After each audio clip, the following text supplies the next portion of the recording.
Well, some Oakland teenagers are doing a science project that could have a big impact on their neighborhood. Yeah, this is great. ABC 7 News reporter Jonathan Bloom joined them today on a field trip that gets them one step closer to some important answers.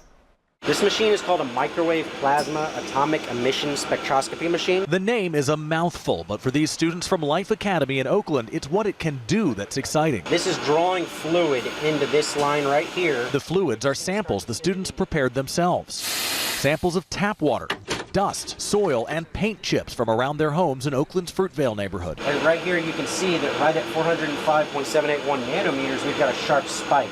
That shows that we've got lead in the sample. The study began last year here at SF State. We are assessing lead exposure in the community. Professor Pete Palmer wanted his students to do real-world science. These aren't just made-up, unknown samples for them to analyze. These are samples from people's homes. Life Academy was the perfect partner. We were learning about pollution and how air and water pollution impact the body. And on this field trip, they're learning how college students analyze the samples they send here. It's pretty important to see how everything works because it's not just collecting it, it's a whole process. The project teaches important science skills to both the high school and the college students, but it also goes beyond that to where science intersects with history and politics. Why are high levels of lead mainly introduced in low-income communities? That's the main question of Jacqueline Zaragoza's senior project. Like in Flint, Michigan, there was a lot of lead, and they were low-income too in that community. The students' research has already shown lead above EPA limits in nearly 3/4 of tap water samples, but it's just the beginning. We want our data to be more accurate, so we have to take more samples.